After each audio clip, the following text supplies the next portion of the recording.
Voilà, donc que Dieu soit béni particulièrement. Donc nous saluons tous ceux et celles qui nous écoutent au travers de la planète Terre, afin que le Seigneur continue à vous bénir, à vous toucher au travers de votre âme par la puissante épée de la parole de Dieu. Et nous allons parler donc aujourd'hui, un bébé fait toute la différence. Si vous voulez bien, on va se porter vers un texte de la Bible dans Luc chapitre 2, dans le Nouveau Testament. Luc chapitre 2, un texte que nous connaissons, un texte classique sur la nativité du Seigneur Jésus-Christ. Luc chapitre 2, et nous lisons à partir du verset 8. Luc chapitre 2, verset 8. Il y avait dans cette même contrée des bergers qui passaient dans les champs les veilles de la nuit pour garder leurs troupeaux. Et voici, un ange du Seigneur leur apparut. Et la gloire du Seigneur resplendit autour d'eux. Ils furent saisis d'une grande frayeur. Mais l'ange leur dit, « Ne craignez pas, car je vous annonce une bonne nouvelle qui sera pour tout le peuple le sujet d'une grande joie. C'est qu'aujourd'hui, dans la ville de David, il vous est né un sauveur qui est le Christ, le Seigneur. Et voici à quel signe vous le reconnaîtrez. Vous trouverez un enfant emmailloté et couché dans une crèche, dans une mangeoire. Et soudain, il se joignit à l'ange une multitude de l'armée céleste, louant Dieu et disant, « Gloire à Dieu dans les lieux très hauts et paix sur la terre parmi les hommes qu'il agrée. Amen. » Seigneur, nous te bénissons pour la lecture des Saintes Écritures. Nous te demandons particulièrement de toucher chacun de nos cœurs. Nous sommes dans l'attente, nous avons faim, nous avons soif de ta parole, car tu as dit, l'homme ne vivra pas uniquement de pain naturel, mais de toute parole qui sort de la bouche de Dieu. Notre âme a faim de toi. Aide-nous, Seigneur, s'il te plaît, à comprendre ce matin combien nous avons besoin, combien notre besoin est grand d'un tel sauveur, d'un sauveur magnifique et glorieux qui nous avait été promis depuis des millénaires. Et maintenant que tu es venu, Seigneur, tu as promis de revenir soudainement, Seigneur. Nous avons besoin de toi et nous voulons être préparés. Aide-nous à ne pas être comme les vierges folles, mais être des vierges sages qui attendent leur époux. Aide-nous, s'il te plaît, Seigneur, dans le nom de Jésus et pour ta seule gloire. Amen et amen. Et tout le peuple dit Amen. Gloire à Dieu. On peut s'asseoir, frères et sœurs. Alléluia. Nous venons de lire un texte que nous connaissons, qui généralement est lu et relu durant les temps de Noël, de la nativité de Jésus-Christ. Et là, nous avons évidemment le contexte de pauvres bergers qui gardaient leurs brebis, et voilà qu'ils ont vu le ciel ouvert et l'annonce donc d'une naissance totalement miraculeuse. Jésus-Christ, le Sauveur du monde, venait d'entrer dans le temps. Lui qui n'avait eu aucun commencement et qui n'aura jamais aucune fin, lui qui est le Dieu éternel, eh bien, a pénétré à l'intérieur de l'élément temps pour venir uniquement nous sauver. Nous avons besoin d'un sauveur. On ne peut pas se sauver tout seul. Nous avons besoin de quelqu'un d'autre. La Bible dit tous ont péché. Tous sont privés de la gloire de Dieu. Mais nous sommes tous justifiés par le sang de Jésus-Christ qui a coulé à la croix du Calvaire. Et cela, évidemment, c'est le leitmotiv, c'est le slogan de notre salut, si glorieux et si magnifique. J'ai intitulé cette prédication « Un bébé fait toute la différence ». Et ce bébé va faire toute la différence dans votre vie si vous l'acceptez, si vous le recevez dans votre cœur. Pourquoi? Parce que sans Jésus, il y a sur cette terre, à l'horizon, que vous regardiez au nord, au sud, à l'est ou à l'ouest, en haut ou en bas, il n'y a absolument aucun endroit ou aucune lumière, il n'y a aucun espoir, aucune espérance, nulle part. Nulle part. Nous vivons actuellement dans un monde où la civilisation actuelle n'a aucun futur. La civilisation dans laquelle nous sommes n'a aucun avenir. J'aimerais vous ramener le 14 juillet 1945. Le 14 juillet, cette date-là, en 1945, un groupe de scientifiques et de savants se sont réunis pour prier. Savez-vous pourquoi ils priaient? Parce qu'ils avaient connaissance de ce qui allait arriver le lendemain, le 15 juillet 1945. Ils savaient que des événements du lendemain allaient changer le monde entier. Le 15 juillet 1945, à Hiroshima, 80 000 personnes sont mortes instantanément, soudainement. 150 000 personnes sont mortes en l'espace d'un an. Les autres, imaginez. Et depuis 1945, eh bien, dans la région du Japon, cette région-là, il y a environ 20% des bébés qui naissent avec une malformation. Exactement ce qui est arrivé à Tchernobyl, en Russie, lors de cette usine atomique qui a explosé, il n'y a pas tellement longtemps de cela, quelques dizaines d'années, eh bien, là aussi, cette région, les bébés qui naissent, souvent, sont très mal formés. C'est terrible, c'est terrible. Et on sait particulièrement que nous vivons à une époque atomique actuellement. Et les savants et les physiciens, ce n'est pas les prédicateurs, mais eux-mêmes, dans le monde séculier, et les savants et les physiciens, eh bien, ils croient que notre civilisation n'a absolument aucun avenir, aucun futur. Je vais vous parler de l'explosion actuelle de la population. La population actuellement sur la planète Terre est en train d'exploser. Il a fallu toutes les années de l'histoire de l'humanité pour arriver à 1 milliard de personnes, savez-vous quand? En 1830. À peu près lorsque la reine Victoria et le prince Albert régnaient en Angleterre, la population de la Terre, dans ces années-là, 1830, 1 milliard. Première fois depuis toute l'humanité arrivée à ce chiffre-là. Et seulement en un siècle plus tard, un seul siècle, vers 1930, nous avons atteint 2 milliards. Et ensuite, seulement en 30 ans, vers 1960, 3 milliards de personnes sur la planète Terre. Et après, seulement 15 ans après, 4 milliards, voyez. Et dans les années 20, actuellement, maintenant, nous allons vers les 8 et les 9 et les 10 milliards possiblement de personnes sur la planète Terre. Imaginez. À quoi peut-on s'attendre? Nous devons nous attendre à des guerres. Nous devons nous attendre à des famines. Nous devons nous attendre à des meurtres, à des soulèvements de population, à des divorces de plus en plus, à des luttes raciales. Et c'est ce qui attend cette terre qui est rebelle à cette naissance qui a eu lieu il y a 2000 ans. Chers amis, ce sont les éléments de la vie au XXIe siècle. Nous sommes parvenus à la fin des temps. Nous sommes, et nous devons nous rentrer ça dans la tête, c'est que nous sommes possiblement la dernière génération à vivre ici-bas sur cette planète Terre.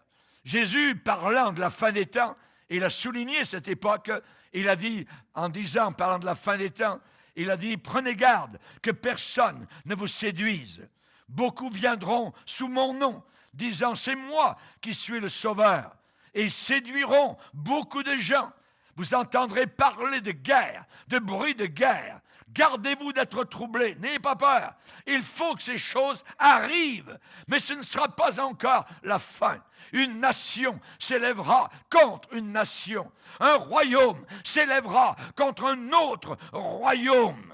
Et il y aura en divers lieux de la planète Terre des famines et des tremblements de terre. Savez-vous actuellement que chaque jour actuellement, la terre tremble. Quelque part, il y a un tremblement de terre. Plus ou moins grand, mais il y a un tremblement de terre régulier maintenant tout autour de la planète. Jésus a dit, tout cela ne sera que le début des douleurs. Le début des douleurs. On sait que le Seigneur a parlé de cette génération-là en long et en large pour nous avertir. Les forces diaboliques, les forces sataniques sont à l'œuvre actuellement. Avez-vous remarqué comment actuellement des millions de personnes sont impliquées, inculquées dans l'occultisme? Dans l'occultisme, chers amis, toute la gamme des choses diaboliques jusqu'à adorer directement Satan. Jusqu'à adorer Satan. Johnny Hallyday, ce chanteur français, a déclaré lui-même qu'il adorait le diable chaque jour. Il lui parlait tous les jours. Harry Potter a été une semence dans la jeune génération. Comment faire de l'occultisme, comment entrer en contact avec les démons, avec la puissance diabolique. Et nous avons une génération montante aujourd'hui qui est totalement lavée dans le cerveau par les puissances sataniques et diaboliques. Malheur à la terre, nous dit la Bible, parce que le diable est descendu vers vous, animé d'une grande colère, sachant qu'il a très peu de temps. Le diable le sait, et vous devriez le savoir, vous aussi, que vous avez très peu de temps. Qui aurait cru cela possible il y a seulement, je dirais, 50 ans? La génération passée d'une société qui s'appelait chrétienne, nous sommes passés à une société païenne. Païenne. Et cependant, malgré cela, eh bien, Dieu est là. Dieu ne nous a pas abandonnés. Il y a un bébé qui peut faire toute la différence dans une vie personnelle. Alléluia. Alléluia. Dieu donne des directions. Dieu ne nous abandonne pas. Il a dit, je ne t'abandonnerai jamais, je ne te délaisserai jamais. Que ce soit une génération satanisée, qu'il n'y ait absolument aucune obscurité. Moi, je suis la lumière. Je vais t'envelopper, je vais t'entourer, je vais t'encercler de ma grâce, de ma miséricorde et de ton amour. Alléluia. La Bible dit, et la paix de Dieu, et la paix de Dieu, qui surpasse toute intelligence, gardera vos cœurs et vos pensées en Jésus-Christ. Alléluia. J'ai béni le Seigneur de ce que cette paix est mon héritage. Cette paix, eh bien, c'est ton héritage, la paix de Dieu. Au milieu de tout ce qui peut arriver ici-bas sur cette terre, ça t'appartient. Le Seigneur a dit, je vous donne ma paix, je vous laisse ma paix. Alléluia. C'est un cadeau. Vivre en paix au milieu du trouble, au milieu de la difficulté, de la tempête, au milieu des forces diaboliques, au milieu, je dirais, du mensonge, de l'hypocrisie, de l'impureté, au milieu des LGBT, au milieu de la fierté gay, au milieu de tout ce que l'enfer peut faire sortir, je dirais, vomir littéralement des portes de l'enfer.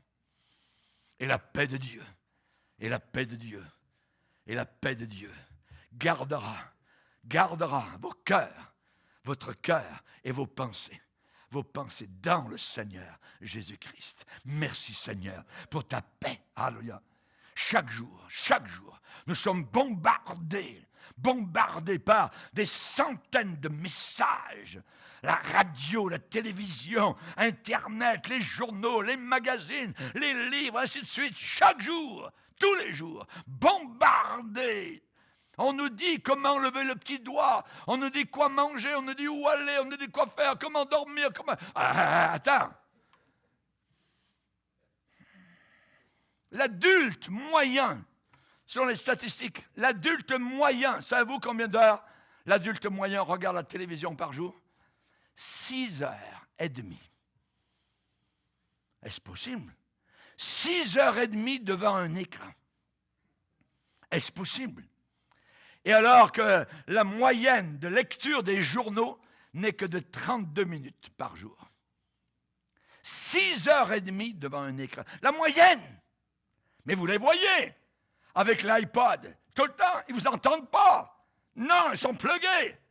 Plugués sur quelque chose qui leur parle. Ce n'est plus Dieu qui parle. Comment Dieu peut-il parler à cette génération? Dieu va leur parler, leur iPod va brûler et tout ça. Et lorsqu'ils vont voir la terre secouée, ébranlée, les comètes tomber du ciel, ainsi de suite, les événements catastrophiques et cosmiques que Dieu va envoyer. Là, à ce moment-là, ils vont commencer à se réveiller. Savez-vous ce qu'ils vont faire? Ils vont lever leurs petits poings contre Dieu. Ils vont blasphémer le Dieu qui est dans le ciel.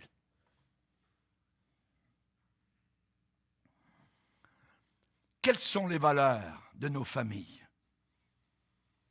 Quelles sont les valeurs de nos mariages? Quelles sont les valeurs que nous communiquons à nos enfants? Est-ce que la Bible passe en premier? Est-ce que l'Église passe en premier? Ou en troisième, quatrième, cinquième? Dieu ne prendra jamais la dernière place au fond de ta vie. Jamais. Jamais. Il n'acceptera jamais une telle chose. Est-ce que nous leur communiquons la philosophie humaniste de ce monde? La Bible est très claire, et c'est l'apôtre Paul qui parle de cela au Colossiens chapitre 2, verset 8. Prenez garde que personne ne fasse de vous sa proie. Par quoi? Par quoi? Par la philosophie humaniste, la pensée humaine, ce que les hommes pensent, ce qui est élevé parmi les hommes, mais qui est en abomination aux yeux de Dieu.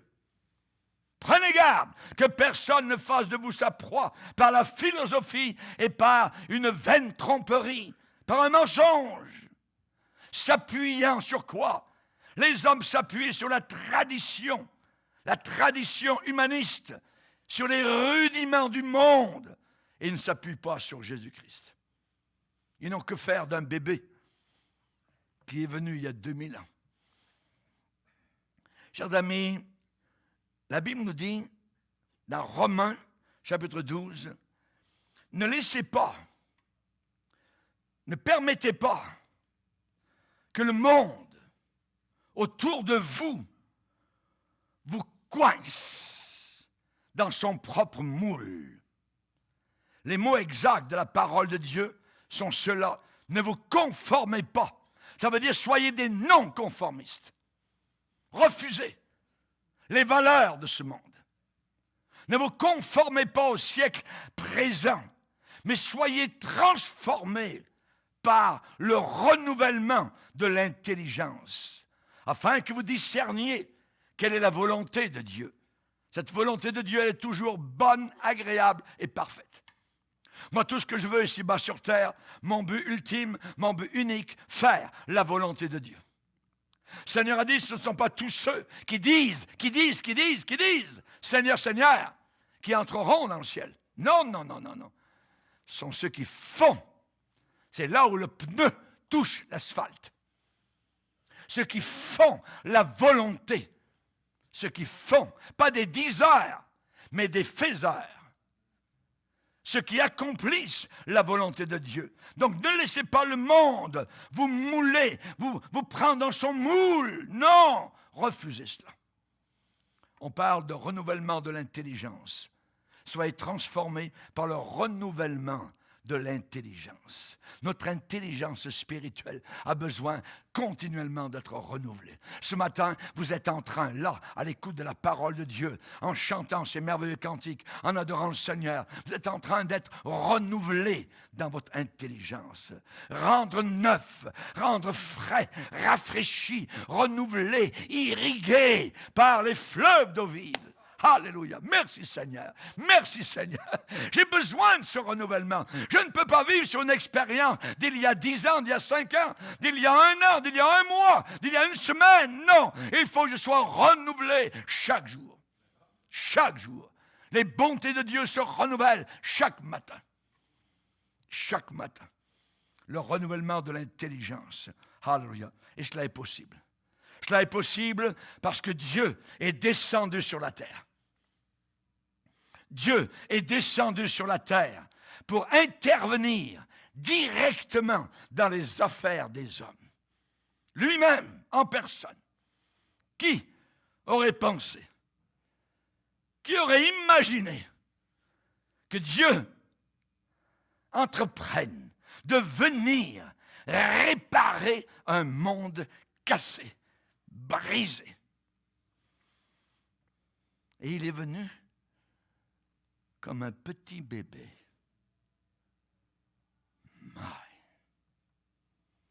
Ce bébé est Dieu. On comprend pourquoi les mages sont venus et ont adoré. Ont adoré. Quelle foi! Les témoins de Jéhovah n'adorent pas Jésus. Ils ne veulent même pas prier Jésus. Nous adorons Jésus. Nous adorons le Seigneur Jésus-Christ. Vous savez, les festivités de Noël, c'est parce qu'un bébé est venu. C'est ça, le cœur, le kérigme. Pourquoi nous avons nos repas de Noël? Pourquoi nous nous rassemblons? Pourquoi nous fêtons? Jésus est possiblement né au mois d'octobre, au mois d'avril, je ne sais pas. S'il y avait eu de la neige dans les champs à Bethléem, les bergers n'auraient pas été là. Mais, bon, décembre, les païens en font ce qu'ils veulent, une fête païenne, nous, chrétiens, nous fêtons le bébé qui a fait toute la différence. Alléluia! Alléluia! Enlevez Noël. Et vous avez les religions mondaines. L'islam ne fête pas Noël, ni les bouddhistes, ni les hindous, parce que ce sont des religions païennes. Il n'y a qu'une seule religion qui est vraie et authentique, c'est la religion de ce livre, la Bible. Une seule. Les festivités de Noël, c'est parce qu'un bébé est né. Mais ce bébé n'était pas ordinaire. Ce bébé existait déjà depuis des millénaires. Il existait de toute éternité. Il s'appelle Alpha et Oméga, le premier et le dernier. Il est la parenthèse qui s'ouvre sur la planète Terre et la parenthèse qui se fermera sur la planète Terre. Il n'est pas un bébé ordinaire. Une étoile dans le ciel a guidé les mages jusqu'au lieu de sa naissance. Ils avaient pensé la capitale? Non, ce n'était pas la capitale. Hérode ne savait rien du tout. Mais les sages qui ont lu la Bible savaient le lieu, Bethléem, parce que 500 ans auparavant, le prophète Michée avait dit: « Et toi, Bethléem, tu n'es certes pas la plus petite d'entre les villes de Juda, car de toi, Bethléem, sortira celui dont l'origine remonte au temps de l'éternité. » Pas un bébé ordinaire. Il y a eu cette étoile. Dieu contrôle les étoiles. Il contrôle Mercure, il contrôle Jupiter, il contrôle toutes les étoiles. C'est lui, par sa parole, qui est sorti, il les a créés. Comme il t'a créé. Comme il a créé cette planète Terre. Suspendue dans le vide. C'est lourd. Mais ça marche. Alléluia. Alléluia. Gloire au Seigneur. Dans quelques jours, le Seigneur va dire à la terre: hop, hop, hop, hop, va pas plus loin, là tu reviens. Et là les jours vont rallonger. Qui commande tout ça? Le hasard? Le Big Bang? Non, non, non, non. Il y a un Dieu qui contrôle tout. Il contrôle le monde végétal, il contrôle le monde planétaire, il contrôle le monde animal. Il est capable de faire parler un âne, il l'a déjà fait. Il me fait parler, moi, un âne aussi. Alléluia! C'est sa parole qui est l'important. C'est sa parole. Il y a eu cette étoile dans le ciel. Soudain, les bergers qui gardaient les brebis ont vu le ciel ouvert en pleine nuit. La lumière éclata. Des anges ont parlé. Nous vous annonçons une bonne nouvelle qui sera pour tout le peuple le sujet d'une grande joie. Il vous est né un sauveur. Il vous est né un sauveur. Alléluia. Le monde attend un sauveur, mais ça ne sera pas le sauveur du ciel parce qu'ils n'en veulent pas. Ils auront leur sauveur. Il s'appelle l'Antichrist. Et ils vont l'adorer, nous dit la Bible, Apocalypse chapitre 13. Nous allons voir cela dans le cours biblique sur l'Apocalypse. Ne manquez pas ce cours, c'est trop merveilleux. Les bébés ont une manière très étrange de changer l'histoire. De changer l'histoire. Les hommes, eux, veulent marcher avec des programmes. Ils planifient 1, 2, 3, 4, 5, 6, 7, 8. On va faire ci, on va faire ça. Dieu, lui, envoie des bébés. C'est le programme de Dieu. Il y a environ 4000 ans, la fille de Pharaon a emporté un bébé chez elle qui était dans une corbeille flottant sur le bord du Nil, en Égypte. Ce bébé avait été caché par sa mère pour le préserver de la noyade, de la mort. Et Moïse a grandi et un jour, il a choisi de servir Dieu.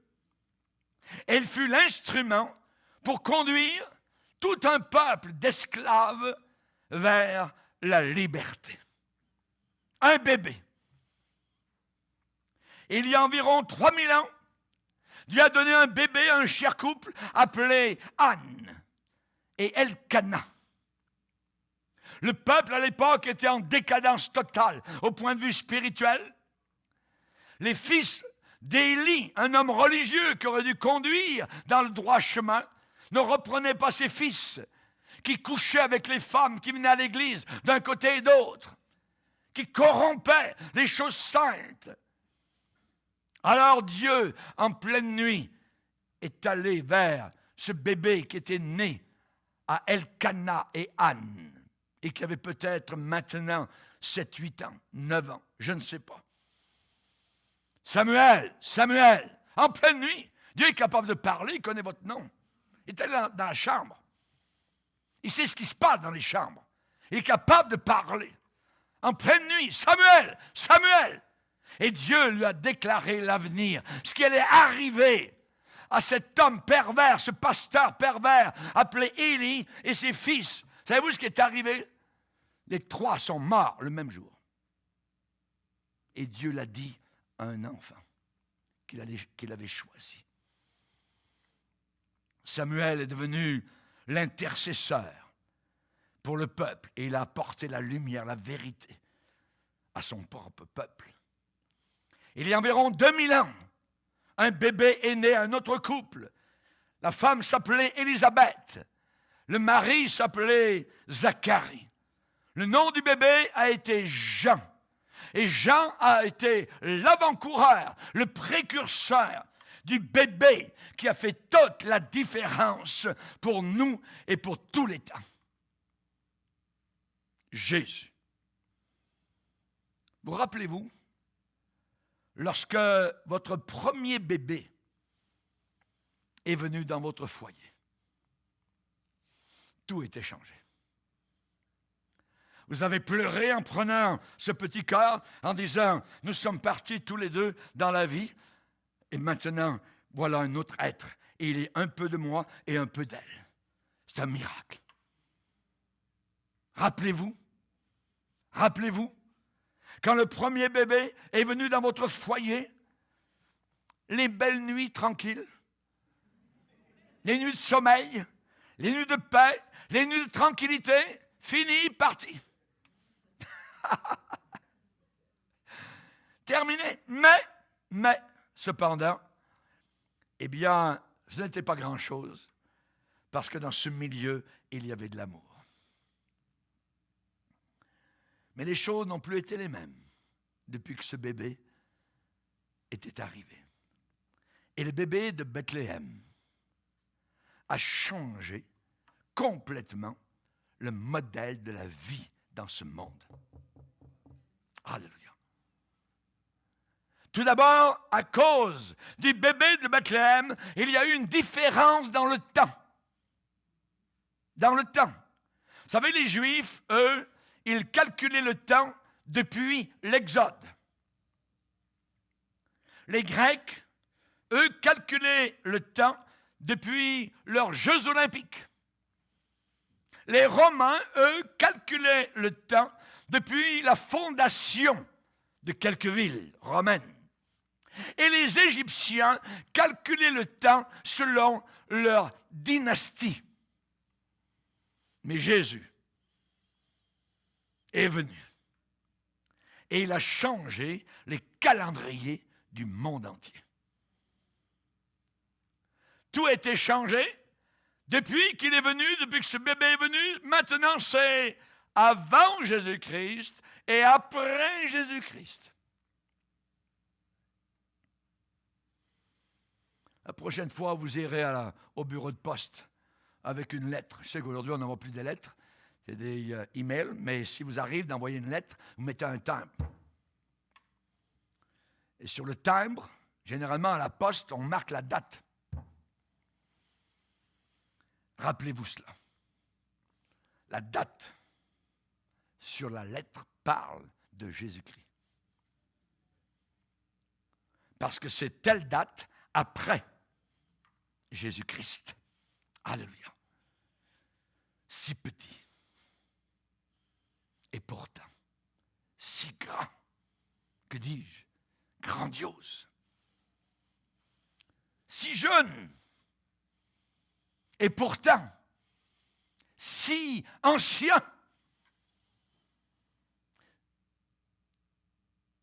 Si riche. Et pourtant,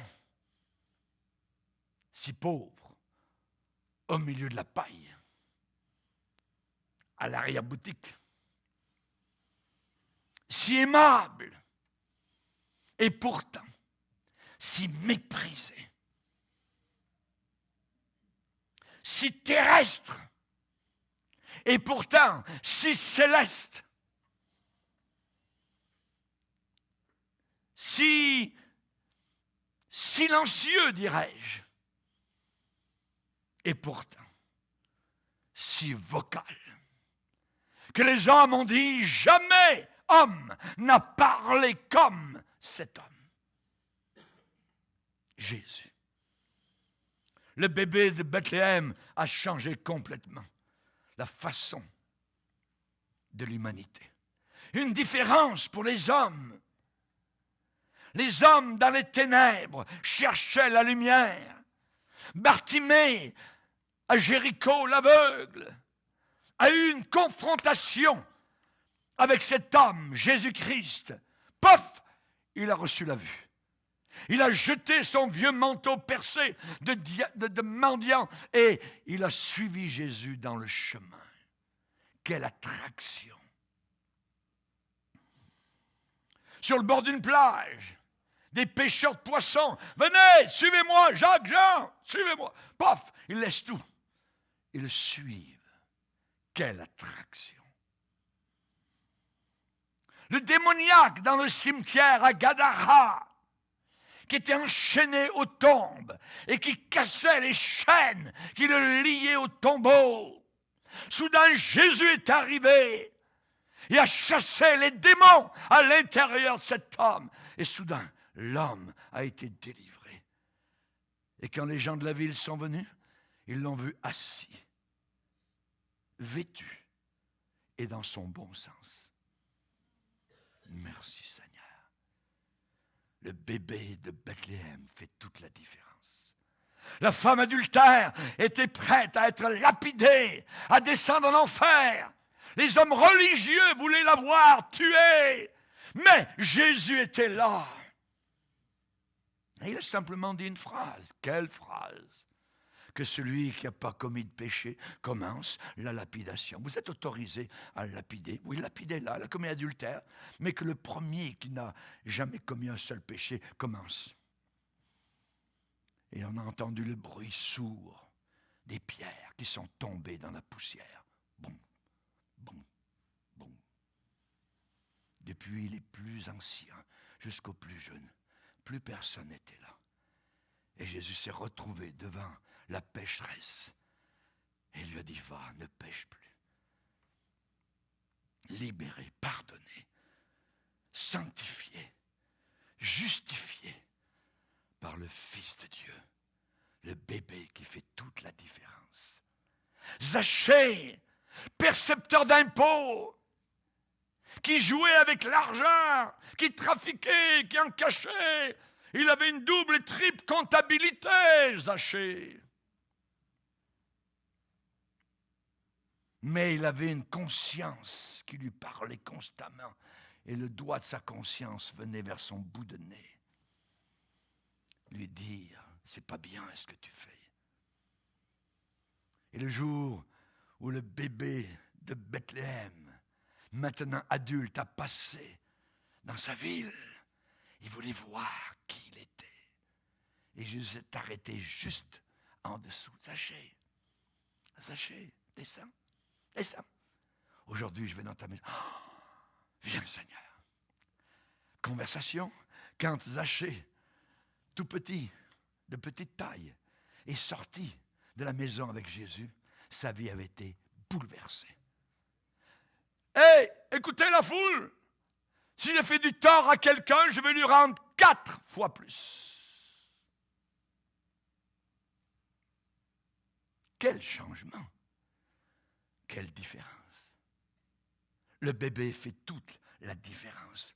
Le peuple qui marchait dans les ténèbres voit une grande lumière sur ceux qui étaient assis dans le pays de l'ombre de la mort. L'ombre de l'enfer, soudain une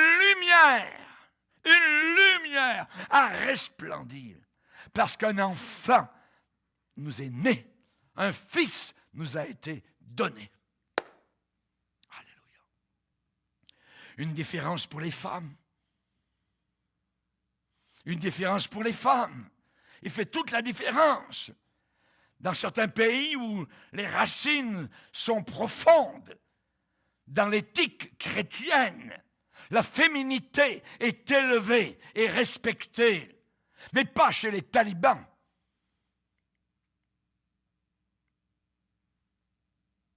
Pas chez les islamistes.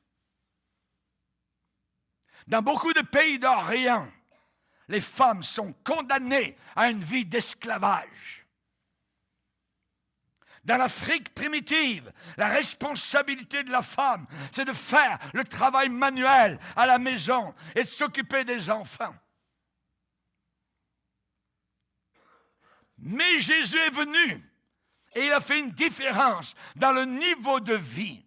Les pays qui n'ont pas de dictature sont ceux généralement où l'Évangile a été proclamé librement.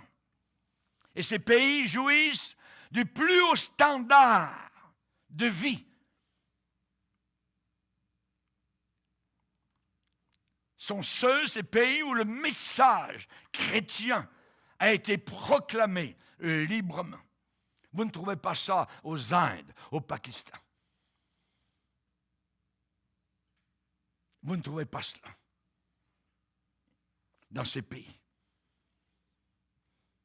Il y a une différence dans le monde entier. Il y a des parties du monde qui ont entendu que Jésus-Christ est venu racheter, sauver l'humanité du péché. Et cela donne un espoir éternel. Et la Bible dit, cette espérance chrétienne ne trompe pas. Elle ne vous ment pas. Vous qui avez cette espérance dans votre cœur, ce n'est pas un mensonge que vous portez dans votre cœur. Ce n'est pas peut-être bien que oui, peut-être bien que non. Non, c'est oui et amen à cause de Jésus-Christ. Alléluia. Quand le président Kennedy est mort, le monde l'a su. en 24 heures. Quand l'homme a marché sur la Lune, le monde l'a su quasiment tout de suite. Quand le président Reagan a reçu une balle dans son cœur, le monde en a pris connaissance. Quand Saddam Hussein a été capturé, le monde s'est réjoui. Quand le mur de Berlin s'est écroulé, la jeunesse a chanté. Jésus-Christ est mort sur la croix il y a 2000 ans. Et hier, j'étais dans un magasin avec mon épouse et j'ai parlé, j'ai sorti le mot Jésus. Et le jeune homme a dit, c'est qui ce monsieur? Aucune connaissance, rien. Ni en bien, ni en mal. White, blanc, un blanc total. Qui aveugle cette génération? Satan. Si notre évangile est voilé, il est voilé pour ceux qui périssent. Pour ceux dont Satan a aveuglé leur intelligence, pour qu'ils ne voient pas briller la splendeur de l'évangile. Jésus est mort il y a 2000 ans. Il est ressuscité. Et il y a encore environ un quart du monde qui n'a pas entendu, qui ne le sait pas.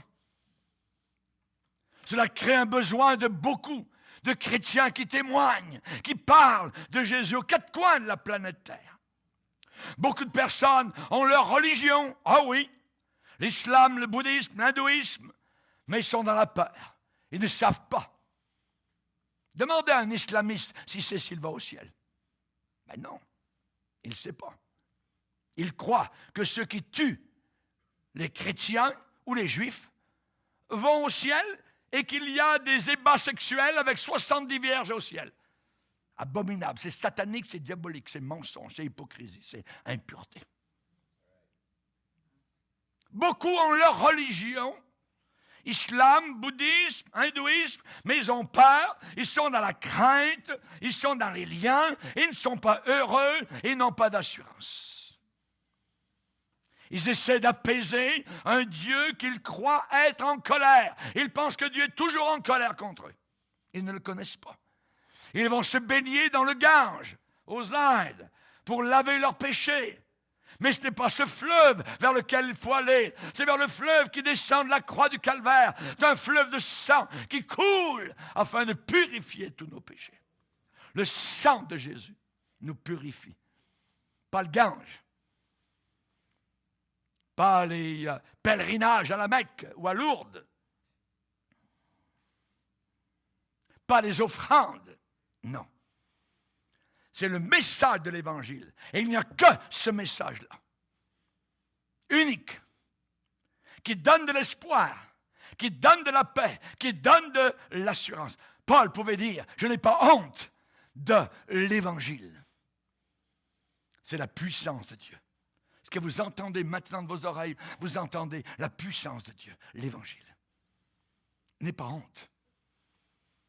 Il y a des gens dans le monde entier, je veux le croire, qui vont arriver à connaître ce Jésus. Je veux qu'ils connaissent ce Jésus. Je veux que tu viennes avec moi au ciel. Moi, j'ai connu le Seigneur il y a 50 ans, mais 50 ans plus tard, c'est rien, c'est zéro, c'est même pas 5 secondes par rapport à l'éternité. Viens, cher ami, viens vers Jésus. Sois sauvé et délivré. Jésus a dit l'Évangile.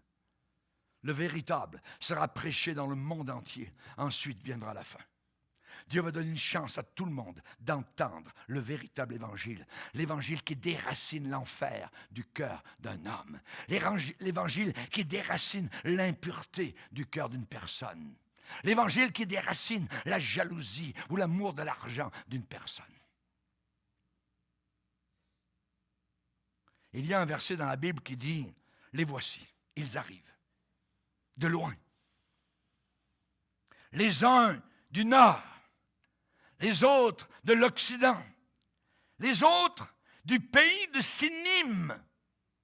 Pays de Sinim, pasteur, que voulez-vous dire? Sinim, c'est un ancien mot pour, d'aujourd'hui, la Chine. Le plus grand réveil spirituel actuel dans le monde, c'est bien de Chine actuellement. En Chine, il y a un réveil spirituel. Vous n'entendrez jamais parler de ça aux nouvelles ou aux grandes rencontres écologiques, jamais de la vie. L'évangile sera prêché dans le monde entier, a dit Jésus. Chaque mot qui sort de la bouche de Jésus, il sait ce qu'il dit. Quand il avait dit, dans 3 jours, je serai ressuscité après être mort, il a été ressuscité 3 jours après, tel qu'il l'avait déclaré. Il est le seul à avoir dit une chose semblable. Un quart de la population mondiale est chinoise. Beaucoup de monde. Un tiers de la population mondiale vit en Asie du Sud-Est. C'est Nîmes. Beaucoup ont une religion. Très peu ont de l'espoir. Et pourtant, ce livre me dit, car Dieu a tellement aimé le monde entier, qu'il a donné le bébé de Bethléem sur une croix pour nous sauver, nous délivrer, que nous entrions dans le ciel. Merci Seigneur. Beaucoup de personnes vont mourir de faim aujourd'hui, au travers de la terre. Beaucoup aujourd'hui vont aller vers une éternité sans avoir entendu parler de Jésus. Savez-vous combien de personnes aujourd'hui vont mourir autour de la terre? 250 000 personnes. En 24 heures, 250 000. En 4 jours, 1 million de personnes passent dans l'éternité. Réfléchissons.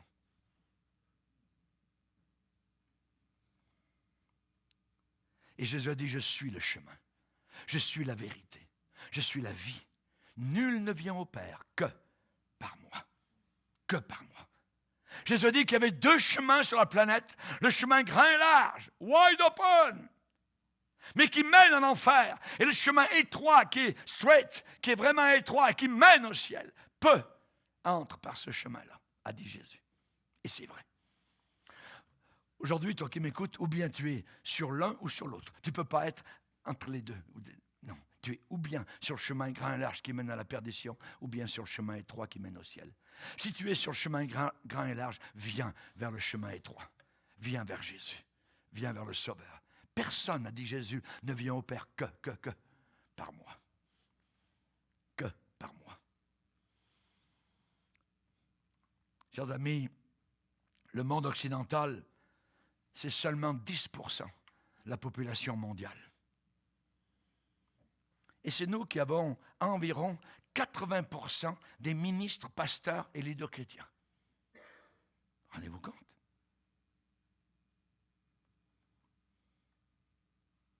C'est totalement inégal. Le message est pour tout le monde. Tous les gens. Le pape dit qu'aujourd'hui, on n'a pas besoin d'aller évangéliser les bouddhistes et les hindouistes parce que leur sincérité dans leur religion va les amener au ciel. No way. C'est comme les wipers de votre voiture. Non, non, non. Il faut venir à Jésus. Absolument. Absolument. Nous vous annonçons le sujet d'une bonne nouvelle qui sera pour tout, T-O-U-T, tout le peuple, tous les peuples. Le sujet d'une grande joie, c'est qu'aujourd'hui à Bethléem, il vous est né un sauveur. Voilà la bonne nouvelle. Il nous est né un sauveur. Je ressens au fond de mon cœur que j'ai besoin d'être sauvé. Je ne peux pas être sauvé par moi-même, par mes bonnes œuvres. Éphésiens 2,8 nous dit, ce n'est pas par vos œuvres, c'est un cadeau de Dieu. Le cadeau, et vous allez en donner à Noël, vous n'attendez pas de ce que quelqu'un, lorsque vous offrez le cadeau, eh bien, vous dit, oh, non, c'est trop, attends, je vais sortir un billet pour payer ton cadeau. Vous allez être offensé. Voulez-vous offenser Dieu? Essayez de payer votre ciel. Vous allez offenser Dieu. C'est un cadeau. Et la Bible ajoute plus que cela, un don gratuit. Déjà, don, on sait que c'est un don, mais la Bible ajoute gratuit, au cas où des gens auraient le coco plus dur. un don gratuit. C'est comme descendre en bas, comme monter en haut. Oui. N'oubliez jamais que lorsque Jésus est venu la première fois, il n'y avait pas de place pour Jésus dans les belles hôtelleries de Bethléem. Non. Il est né à l'arrière, dans l'arrière-cour.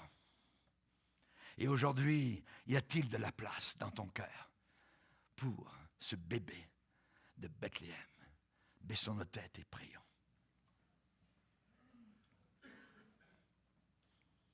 Seigneur, nous voulons te bénir. Nous voulons te glorifier. Il nous a été donné le ministère de la réconciliation. Dieu n'impute pas aux hommes leurs péchés, leurs offenses, mais il a mis en nous la parole de la réconciliation. Et nous faisons les fonctions d'ambassadeurs pour Jésus-Christ. Dieu exhorte par nous. Dieu parle par nous. Et il nous dit, je t'en supplie, laisse-toi réconcilier avec Dieu. Seigneur, nous voulons venir vers toi comme le fils prodigue est venu vers son père. Et son père n'a pas mis d'or, mais l'a pris dans ses bras. Il a dit, mon fils, tu es le bienvenu à la maison.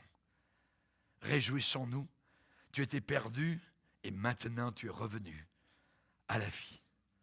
Merci Seigneur.